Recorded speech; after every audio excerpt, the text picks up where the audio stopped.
Good afternoon and welcome to the Midday News for Thursday, July 23. I am Carrie Simpson. Here's what we have in the bulletin.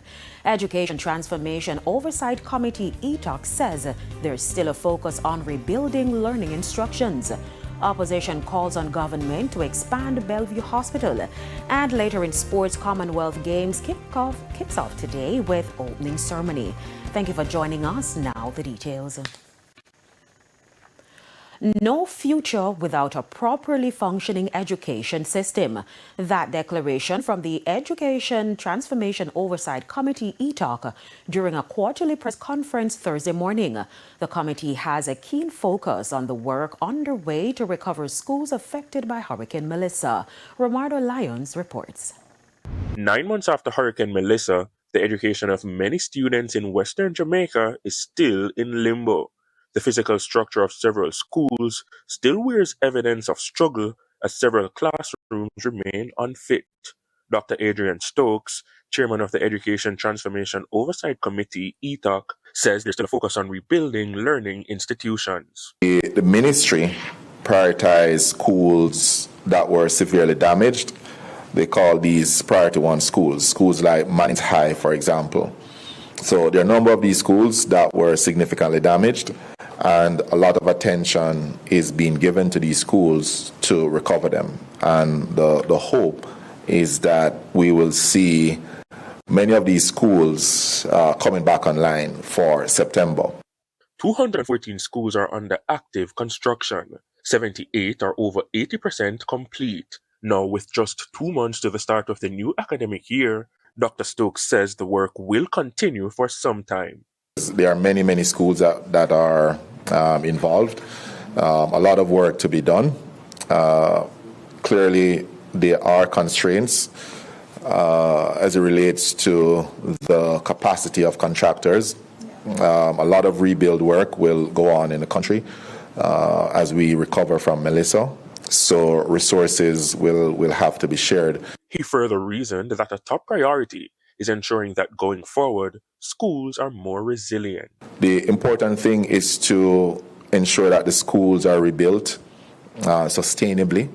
They take into consideration new technology, and importantly, that these newly erected structures can withstand future crises like what we experienced with Melissa. So that's very, very important, right? To build back better, right?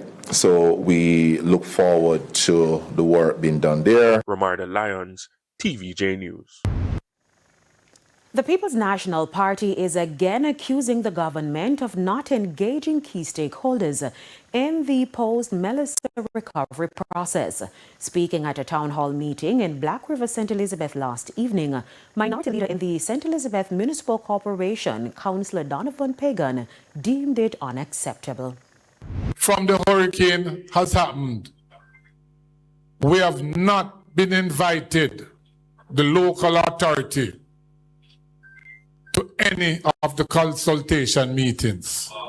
We have been left out of the loop.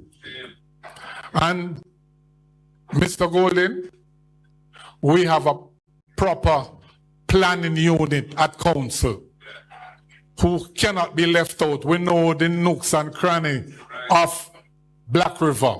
So we have to be involved in it from day one, but we are left out.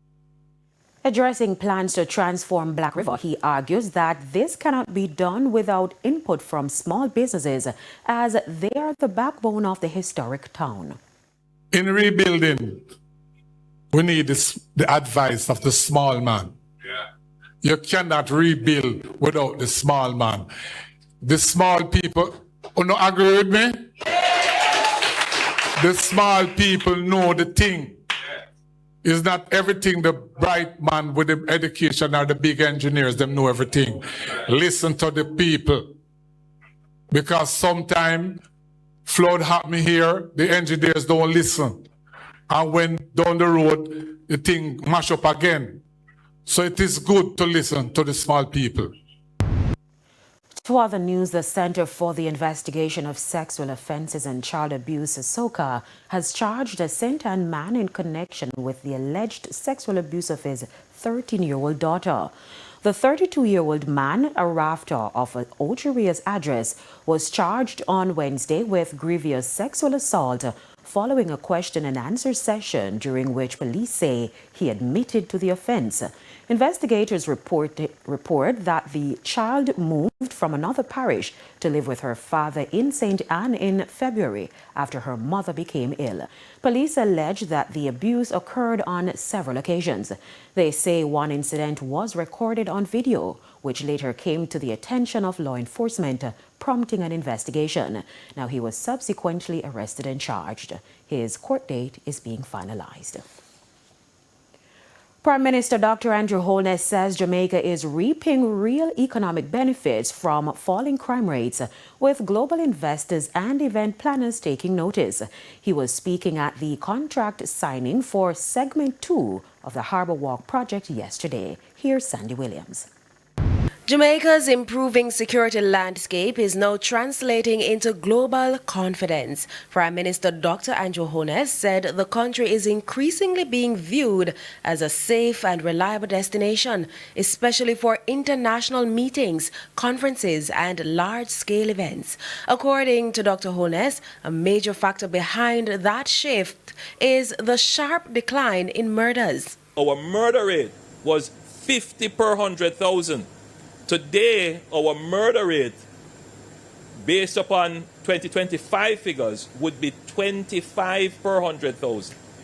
Cut in half. That reduction, he said, is influencing how foreign governments craft travel advisories, guidelines that play a critical role in determining insurance costs and whether international organizations choose Jamaica as a host destination.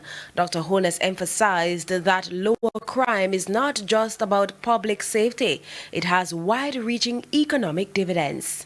If we continue on the trajectory that we are, we could see a murder rate of 15 per 100,000 by the end of the year. That's our target. That's what we're pushing for. Mind you, El Salvador has cut their murder rate from 60 per 100,000. They're somewhere like 3 per 100,000. We are pushing as well, and we can get there. Now, if you pair peace with infrastructure, you are on a sure path for growth. The Prime Minister believes maintaining this downward trend will be critical to securing long-term economic gains and strengthening Jamaica's international reputation. Sandy Williams, TVJ News.